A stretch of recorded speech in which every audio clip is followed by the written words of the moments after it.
may ganahan ng chorizo di Cebu. Dali magpalit kita lami ra baga jud karadyo na chorizo. Maradyaw na adlaw sa ijo tanan. Happy Sunday.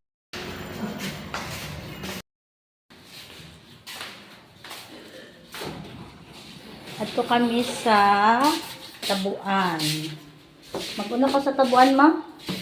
Bakit lagi solusyon? Okay. Kung sadyang na traffic kadali, kay Jaon Bajay na disgrasya, nag-abot ang Vios o ang Aerox. So, stranded kita kadali, gamay ra sa Binua, kay nasettled man dadyo nan mga polis. Grabe, kachikaburla tinanamo manong driver. Kay kahamok, gadyo di dyan ng mga sugilanon. Gikan ko na dyan nagpagasolina, tapos may tubig ko noon, gasolinahan, na dyan tagpa gasolinahan. Ay, hindi lamang sa imo manong ikaw, Regina Caballo. Ini na kita mga titing, mami, abot na ta sa tabuan, paglidi na ni Juwalet, mamalit na tanan, churi. Abot na, dali na ka mo, para hamok makumpra, ay ito na mga chorizo. Tsura pa gani, gabi na, pangalami, ay balamang, kas kadyod ini ng bahaw, jay ila dyan mga brown ng color, red, dan lain na mga sizes, regular, big, jumbo, pagkalami ba lamang, o, kas gadyo din ng bahaw ba?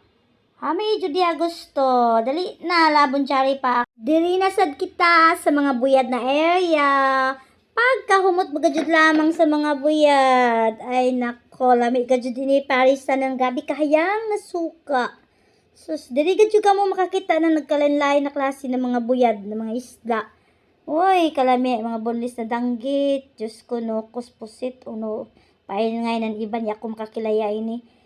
Pagkahamok ka jud lamang. Paggawas gani nimo, naka-perfume na ka ng buyad, pero okay ra, lami imasad ka noon.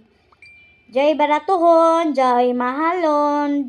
Pili na lamang ka mo, depende sa ijo budget. Kay, di ka jud, ka mo dali magmahay mo kahari. Kahamok ka jud kapili. Tadi palad flex ko no. Manguli na kami sa amo payag. Gumana si Malingling nagpalit ng chorizo na iskasako. Joke anis, ka plastic ra bitaw. Tambay ako no sa kasina. Kaya mo manggajud ko no kumukari ng sugbo. Magpalit ng kono pa uli na chorizo di Cebu. Pirmi ra gud siya dyan siya magpalit good dito. Pero mas gana gud ko no siya mo kadto sa tabuan.